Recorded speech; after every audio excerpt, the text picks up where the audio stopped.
تفضل. بسم الله الرحمن الرحيم. الحمد لله والصلاة والسلام على رسول الله وعلى آله وصحبه ومن والاه.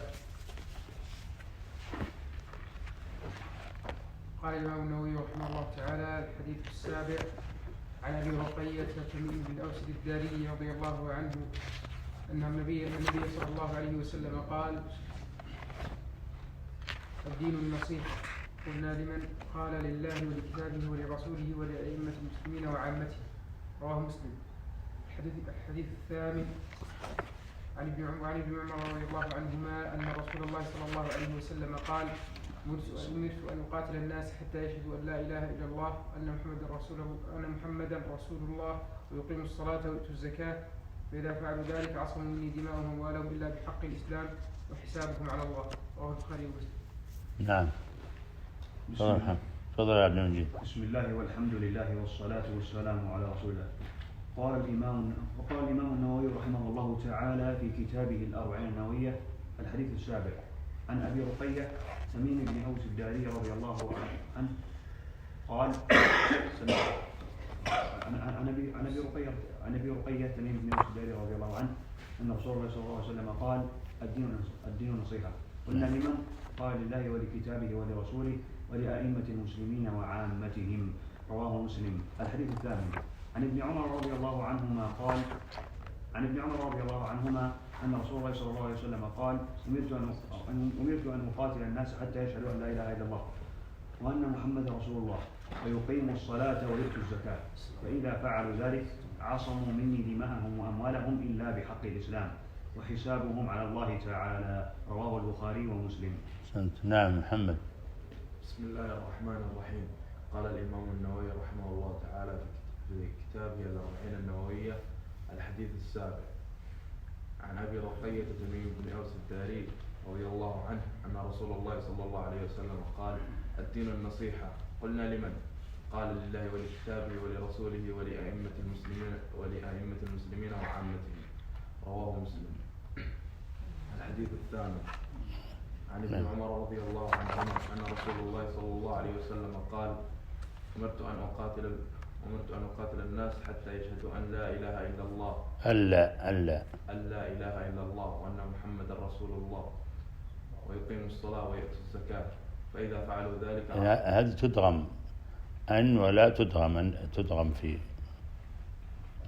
لا يصح أن تشدد أن لا إله إلا غلط، ويخطئ فيها من يؤذن فيقول: أشهد أن لا إله إلا الله. صحيح أن لا إله إلا الله. نعم. عن ابن عمر رضي الله عنهما أن رسول الله صلى الله عليه وسلم قال: أمرت أن أقاتل الناس حتى يشهدوا أن لا إله إلا الله وأن محمدا رسول الله ويقيموا الصلاة ويؤتوا الزكاة، فإذا فعلوا ذلك عصموا مني دماءهم وأموالهم إلا بحق الإسلام وحسابهم على الله تعالى. رواه البخاري ومسلم.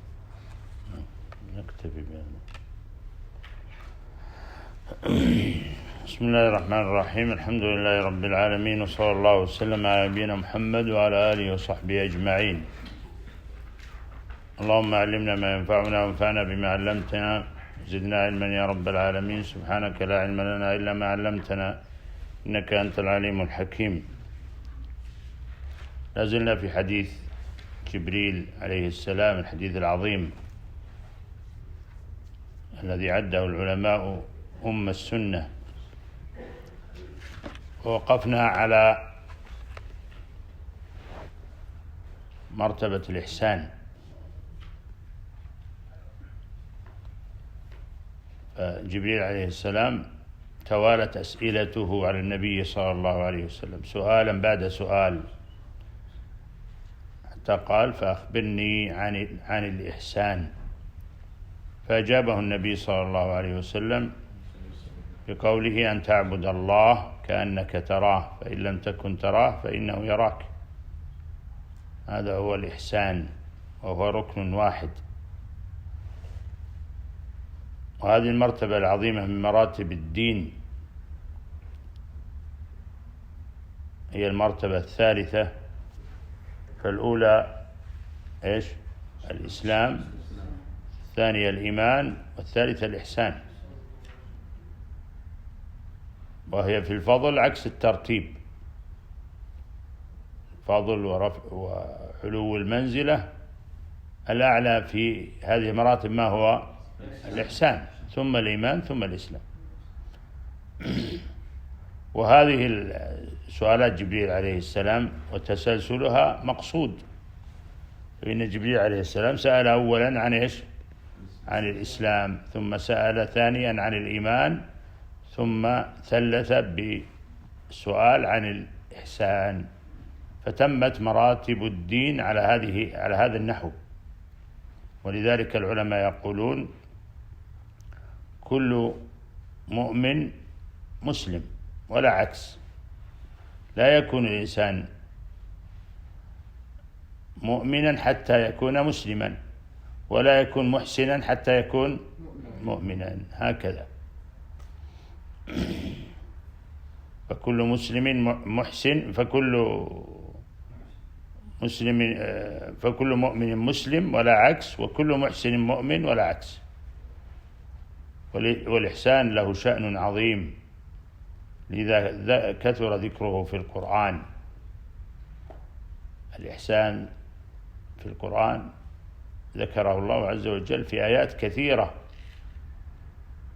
في لفظ الإحسان، لفظة الإحسان هكذا أو تصاريفها، حتى ذكر أنها ذكرت في القرآن قريب من 200 مرة، يدل على أهمية هذا المعنى الإحسان. والإحسان في اللغة ضد الإساءة. الإحسان في اللغة ضد الإساءة. تقول أحسن بمعنى إيش؟ ضد أساء. لها معاني كثيرة في اللغة، فيما هي متعدية بنفسها، متعدية بحرف الجر، كل هذا له معنى. لكن المعنى الشمولي للإحسان هو ضد الإساءة،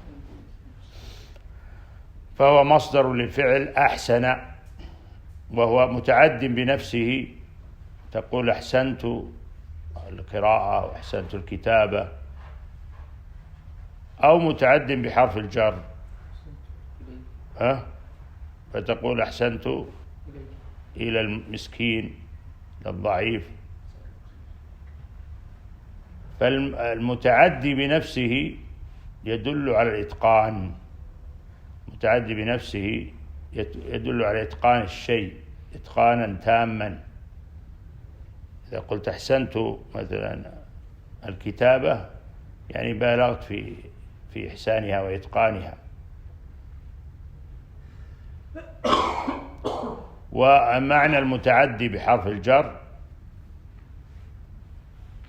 كما ذكر ذلك العلامة السعدي، عرف ذلك بقوله: بذل جميع المنافع من أي نوع كان لأي مخلوق يكون. تبذل المنفعة لغيرك فأنت محسن. وهذا المعنى قد جاء في القرآن كثيرا في الإحسان، إحسان الإنسان إلى غيره. وأعظم المحسنين من هم؟ الأنبياء. أحسنت يا الأنبياء عليهم السلام، أعظم المحسنين الأنبياء، فإنهم أحسنوا في دعوة الناس وبيان الحق لهم. ولم يكن نبي يعني قبل أن يبعث إلا محسنا للناس، فهذا يوسف عليه السلام وموسى، وأتمهم وأكملهم نبينا صلى الله عليه وسلم، حتى إنه لما أوحي إليه ونزل عليه الوحي جاء إلى خديجة رضي الله عنها يعني منزعجا خائفا، فقالت له: كلا لا يخزيك الله أبدا، إنك لتحمل الكل وتكسب المعدوم، تقري الضيف، وتعين على نوائب الدهر. هذا كله إيش؟ إحسان. فالأنبياء عليهم الصلاة والسلام أكمل الناس إحسانا إلى الخلق، ويكون ذلك حتى قبل بعثتهم. فيوسف عليه السلام كما قص الله عز وجل علينا من خبره لما قال له صاحب السجن إنا نراك من المحسنين. وموسى عليه السلام حينما خرج خائفا من فرعون وبطشه وملئه وذهب توجه تلقاء مدين وهو في حال من الخوف والجوع والتعب من السفر طويل يحسن، فأحسن إلى الفتاتين قال ما خطبكما؟ قالتا لا نسقي حتى يصدر الرعاء وأبونا شيخ كبير، فسقى لهما ثم تولى إلى الظل فقال ربي إني لما أنزلت إلي من خير فقير. فهكذا الأنبياء عليهم الصلاة والسلام هم أكمل الناس إحسانا، ومن اتبع طريقهم وسلك مسلكهم وهم ورثتهم العلماء الذين يرشدون الناس ويدلونهم على الخير ويعلمونهم بلا مقابل، كما أن الأنبياء عليهم الصلاة والسلام لا يطلبون أجرا على دعوة الناس وهدايتهم، حتى قال مما أثر من الحكمة علم مجانا كما تعلمت مجانا. فهكذا ينبغي أن يكون طالب العلم محسن إلى الناس في تعليمهم وإرشادهم. وقد جاءت الآيات الكثيرة في مدح الإحسان وبيان فضله، وقال جل وعلا إن الله يأمر بالعدل والإحسان وإيتاء ذي القربى وينهى عن الفحشاء والمنكر والبغي يعظكم لعلكم تذكرون. فالإحسان مما يأمر الله عز وجل به بالعدل والإحسان. وقال جل وعلا وأحسنوا إن الله يحب المحسنين. وقال تعالى الذين ينفقون في السراء والضراء والكاظمين الغيظ والعافين عن الناس والله يحب المحسنين. وقال جل وعلا إن الله مع الذين اتقوا والذين هم محسنون. وقال تعالى هل جزاء الإحسان إلا الإحسان. وقال تعالى ولله ما في السماوات وما في الأرض ليجزي الذين أساءوا بما عملوا ويجزي الذين أحسنوا بالحسنى. وقال تعالى والذين جاهدوا فينا لنهدينهم سبلنا وإن الله لمع المحسنين. وقال تعالى إنه من يتقي ويصبر فإن الله لا يضيع أجر المحسنين. وقال جل وعلا إن رحمة الله قريب من المحسنين. وقال تعالى للذين أحسنوا الحسنى وزيادة ولا يرهق وجوههم قتر ولا ذلة أولئك أصحاب الجنة هم فيها خالدون. وقال تعالى وهذا كتاب مصدق لسانا عربيا لينذر الذين ظلموا وبشرى للمحسنين. وقال جل وعلا في عباد الله المتقين إن المتقين في جنات وعيون آخذين ما آتاهم ربهم إنهم كانوا قبل ذلك محسنين كانوا قليلا من الليل ما يهجعون وبالأسحار هم يستغفرون وفي أموالهم حق للسائل والمحروم. فذكر الله في ذلك إحسانهم للخالق والمخلوق، فهم قائمون بحق الخالق سبحانه فمحسنون في عبادتهم وأيضا للمخلوق. والمخلوق في قوله وفي أموالهم حق للسائل والمحروم إلى غير ذلك من الآيات الكثيرة في هذا المعنى العظيم في الإحسان. ولا غرو أن تكون مرتبة الإحسان أعلى مراتب الدين كما جاء في هذا الحديث العظيم حديث جبريل عليه السلام الذي بين فيه الرسول صلى الله عليه وسلم معنى الإحسان لما سأله أخبرني عن إحسان، قال أن تعبد الله كأنك تراه فإن لم تكن تراه فإنه يراك. والإحسان الذي جاء في الآيات، جاء في القرآن نوعان: إحسان في حق الخالق سبحانه وتعالى، وهو المقصود في هذا الحديث. المقصود في الحديث الإحسان في حق الله عز وجل وفي عبادته، وإحسان في حق المخلوقين وهو كثير ومتنوع، وأعظمه وأعلاه الإحسان إلى الوالدين. وقضى ربك ألا تعبدوا إلا إياه وبالوالدين إحسانا. قد ذكر الله ذلك في آيات كثيرة، نص على الإحسان إلى الوالدين. والإحسان في حق الخالق الذي هو الموضوع والمقصود في الحديث هو إيقاع العمل الذي يحبه الله ويريده من العبد على أكمل وجه ظاهرا وباطنا. يعني أن يقع العمل، تقوم بالعمل الذي أمرك الله عز وجل به وأحبه منك وأراده منك على وجه كامل في ظاهرك وباطنك. في الظاهر بأن تتبع ما جاء عن الرسول صلى الله عليه وسلم. فإذا مثلا صليت الصلاة التي أمرت بها كما قال النبي صلى الله عليه وسلم: صلوا كما رأيتموني أصلي. أما الباطن فهو إصلاح القلب والقصد لله عز وجل، فيكون عملك خالصا لله عز وجل. وفي هذا تحقيق شرطي العمل الصالح: الإخلاص لله عز وجل في الباطن، والمتابعة للرسول صلى الله عليه وسلم في الظاهر. فهذا معنى الإحسان في حق الله عز وجل، وهو الذي بينه الرسول صلى الله عليه وسلم بقوله: أن تعبد الله كأنك تراه فإن لم تكن تراه فإنه يراك.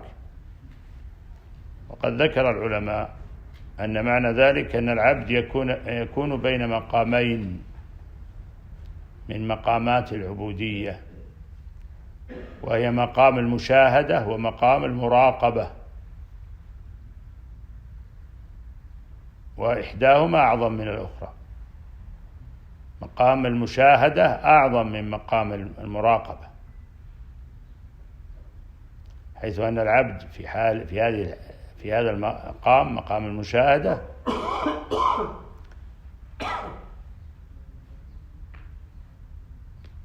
يكون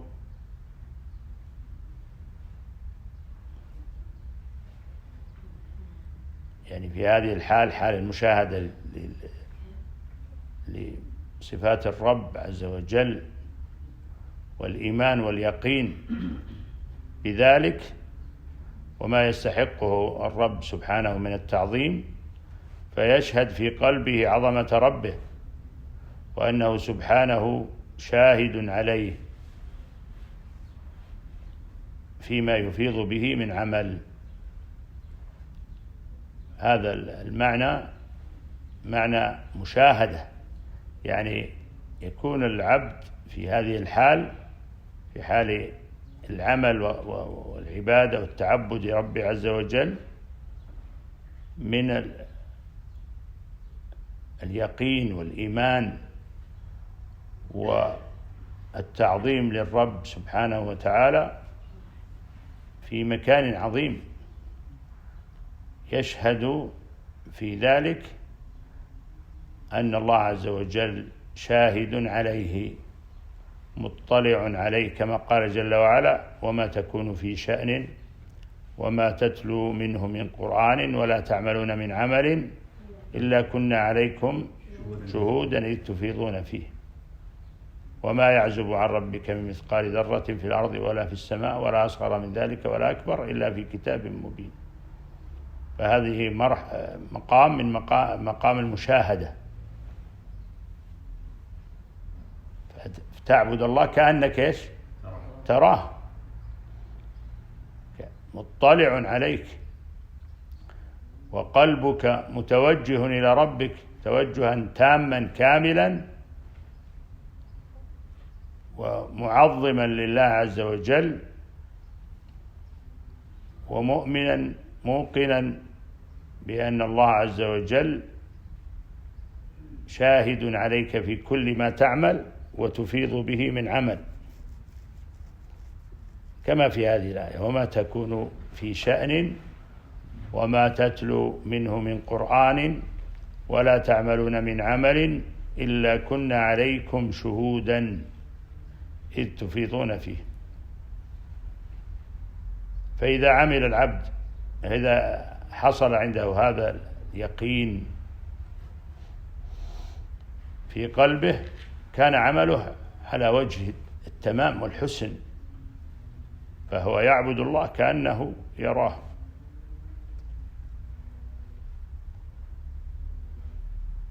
ثم المرتبة الثانية المراقبة، وهي أقل منها: فإن لم تكن تراه فإنه يراك. إن لم تكن تراه فإنه يراك. وليس المعنى الرؤية في الحديث الأول أنه يرى الرؤية بالبصر، لا، وهذا قد ضل فيه المتصوفة. المقصود أن يكون شاهدا في قلبه تعظيم الله عز وجل والإيمان به وبصفاته، فهي شاهدة في قلبه حاضرة، والله عز وجل شاهد عليه فيما يفيض به من الأعمال ويتقرب به من القربات، كما في آية يونس. وأما المراقبة وهي التي أقل من المشاهدة، فهي التي أشار إليها بقوله صلى الله عليه وسلم: فإن لم تكن تراه فإنه يراك.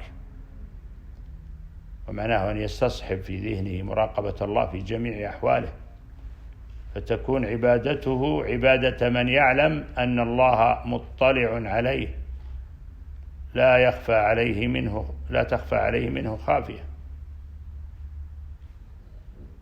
وهذه المرتبة من الدين، مرتبة الإحسان، يتفاوت الناس فيها تفاوتا عظيما، درجات كبيرة،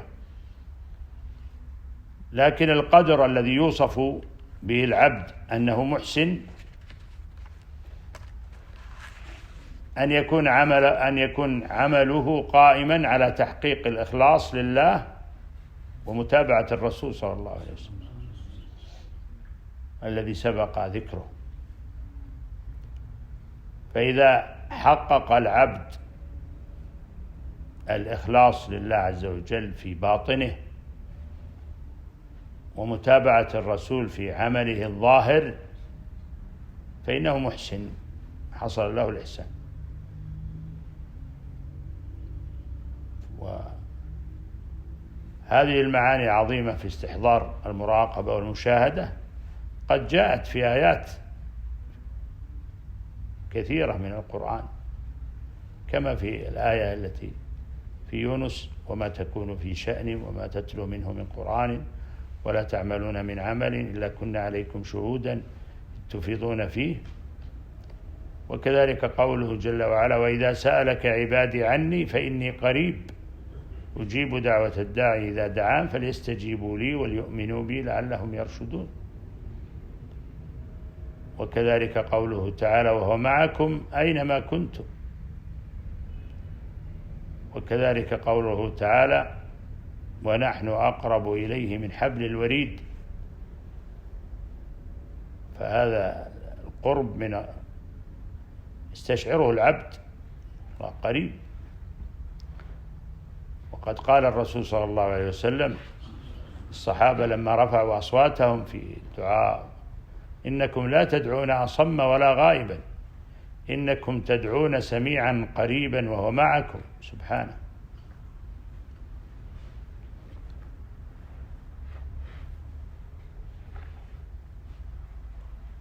ويتجلى هذا القرب من الله عز وجل في الصلاة، هذه الفريضة العظيمة،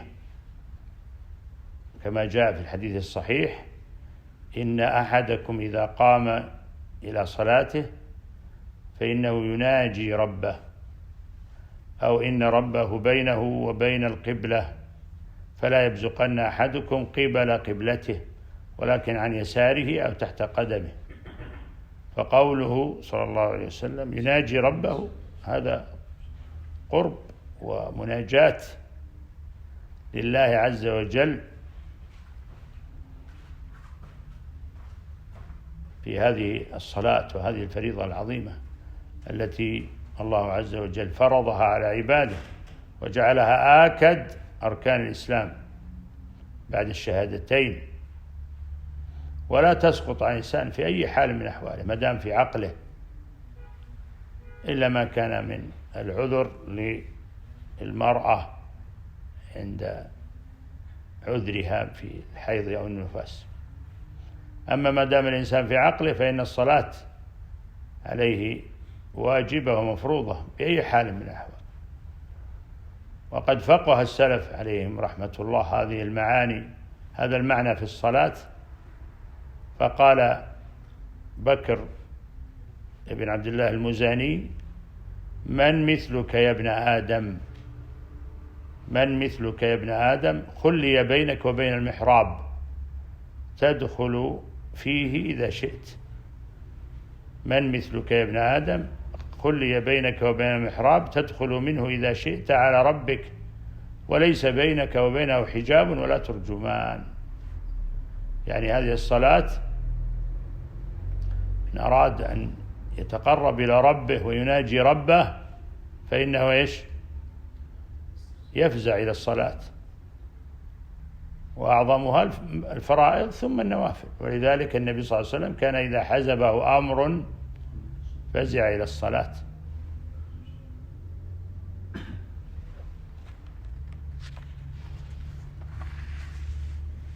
وأشار النبي صلى الله عليه وسلم إلى هذا القرب وهذه المعية الخاصة حين قال لأبي بكر رضي الله عنه في الهجرة عندما كان في الغار وقرب المشركون من الغار، حتى قال أبو بكر رضي الله عنه للنبي صلى الله عليه وسلم: لو نظر أحدهم إلى موضع قدميه لرآنا.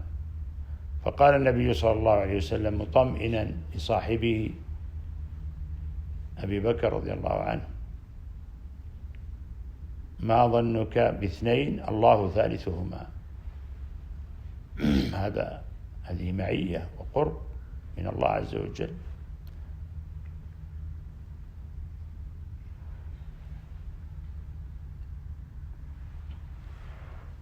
وقد أشاد الله عز وجل بهذا القول من نبيه صلى الله عليه وسلم، وذكره في كتابه يتلى إلى قيام الساعة: إلا تنصروه فقد نصره الله إذ أخرجه الذين كفروا ثاني اثنين إذ هما في الغار إذ يقول لصاحبه لا تحزن إن الله معنا فأنزل سكينته عليه وأيده بجنود لم تروها وجعل كلمة الذين كفروا السفلى كلمة الله هي العليا والله عزيز حكيم. إذ يقول لصاحبه لا تحزن إن الله معنا،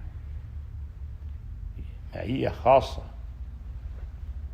من الله عز وجل لعباده ولنبيه صلى الله عليه وسلم في هذه الرحلة العظيمة، رحلة الهجرة، ولأبي بكر صاحب نبيه صلى الله عليه وسلم. في هذه مزية عظيمة لأبي بكر لم يشركه أحد من الصحابة أبدا.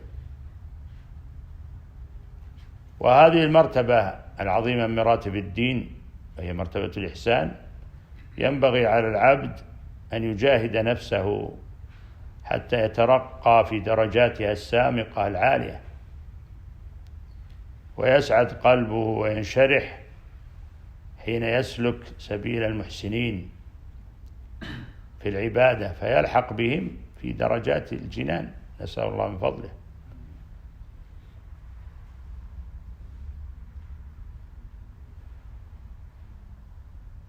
كما أنه ينبغي للعبد أن يتضرع ويدعو ربه عز وجل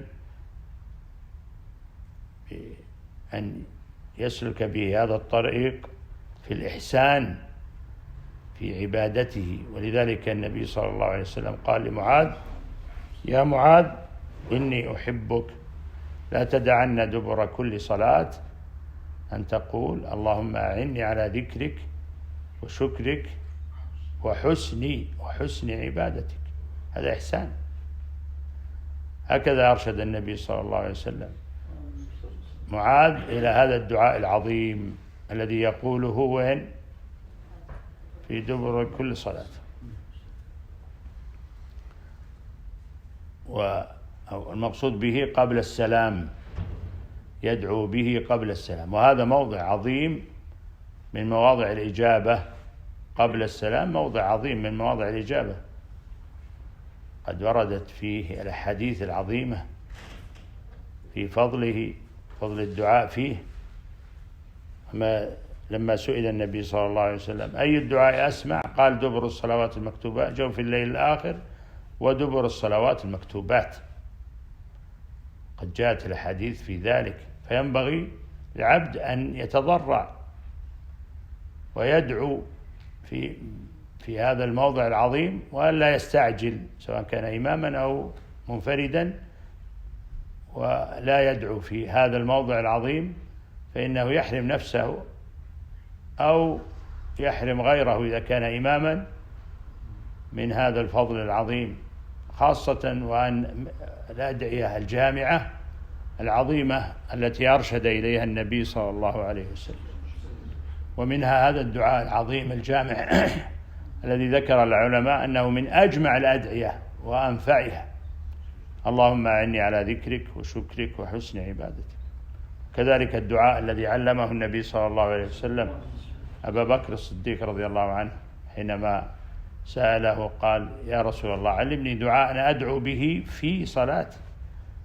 يفقه الصحابة رضي الله عنهم من هذه الصلاة وأنها محل الدعاء، فقال: أدعو به في صلاتي. فقال: قل اللهم إني ظلمت نفسي ظلما كثيرا ولا يغفر الذنوب إلا أنت فاغفر لي مغفرة من عندك وارحمني إنك أنت الغفور الرحيم.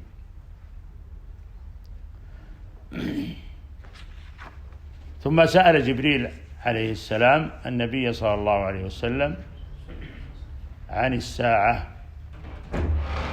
فقال: أخبرني عن الساعة. فبماذا أجابه النبي صلى الله عليه وسلم؟ قال: إيش؟ ما المسؤول عنها بأعلم من السائل. يعني أن علمي وعلمك فيها سواء. وذلك لأن علم الساعة عند الله، لم يطلع عليه ملكا مقربا ولا نبيا مرسلا، كما قال تعالى في آيات كثيرة في هذا الشأن.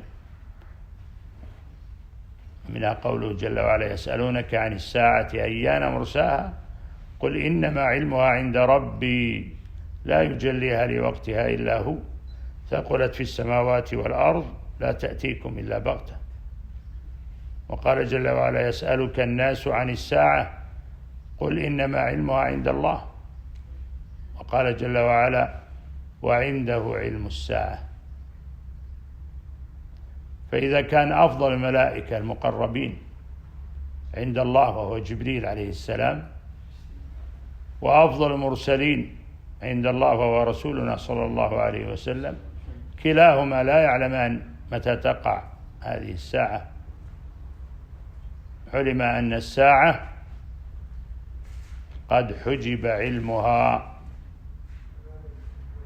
قد حجب الله علمها عن كل أحد، فلم يطلع الله عليها وعلى متى تقع أحدا، لا ملكا مقربا ولا نبيا مرسلا. ولعل هذا هو السبب الذي جعل جبريل عليه السلام يسأل النبي صلى الله عليه وسلم هذا السؤال، حتى يبين للصحابة ويبين للناس في الأمة أن هذا الأمر لا يعلمه حتى أقرب الملائكة إلى الله عز وجل ولا أفضل الرسل لا يعلم. ثم سأل أماراتها فقال أخبرني عن أماراتها، والأمارات هي الدلائل والعلامات، فهذه أخبر بها الرسول صلى الله عليه وسلم، أخبر بشيء منها من علاماتها، وهذا مما علمه الله عز وجل. فذكر في هذا الحديث علامتين من علامات الساعة الصغرى، وهي التي تكون قبل خروج الدجال، وهي قال وأن تلد الأمة ربتها، ومعناه أن الرق يعني يكثر حتى تلد الأمة المملوكة ربتها، يعني بمعنى سيدتها، لأن الأمة تكون مملوكة، فإذا ولدت سواء ولدا أو ذكرا أو أنثى فإن هذا الولد يكون سيدا لها، لأنه متصل بأبيه ومتصلة بأبيها الذي هو السيد، فتكون سيد الأمة ولدت ربتها، فهي تلد البنت التي هي سيدة لها. هذا هو المعنى الأقرب في قول النبي صلى الله عليه وسلم أن تلد الأمة ربتها، لأن إذا ولدت الأمة فإن المولود الذي يولد منها من أبوه؟ أبوه هو السيد سيدها، فهو أيضا قد أخذ السيادة من أبيه أو أخذت السيادة من أبيها، فتكون سيدة لأمها، أن تلد الأمة ربتها أو يكون سيدا لأمه. هذا هو المعنى الأقرب في قول النبي صلى الله عليه وسلم أن تلد الأمة ربتها. ثم ذكر علامة أخرى وهي قوله صلى الله عليه وسلم أن ترى الحفاة العراة رعاء الشاء يتطاولون في البنيان، وهذا معناه أن يكثر المال في آخر الزمان ويفيض حتى يصل إلى من حاله تتبع القطر والماء والرعي بالشاء والإبل. فالذي يرعى ويتبع القطر والماء هل له بنيان ولا ليس له بنيان؟ ليس له بنيان، إنما هو يتنقل بالبنيان ليش الذي السهل من بيوت الشعر كما مر معنا في سورة النحل، يضرب الخباء والخيمة في هذا المكان ثم يكون ينتهي الكلى والزرع وما أنبته الله عز وجل ثم ينتقل لمكان آخر، يتنقل من مكان إلى آخر. فإذا كثر المال وفاض فإن من هذه حاله يتوجه إلى المدن والبنيان فيبني ويطيل البنيان ويتطاول بعضهم بعضا. فهذا معناه أنه يكثر المال في آخر الزمان حتى يكون يتطاول في البنيان ويستقر في المدن من كان قبل ذلك يتتبع القطر والماء والزرع والكلى بالرعي بالأغنام وغيرها والإبل ونحوها. وبهذا نكون أكملنا توضيح ما تيسر توضيحه من هذا الحديث العظيم الذي عده العلماء أم السنة، فحري بطالب العلم أن يوليه عنايته واهتمامه.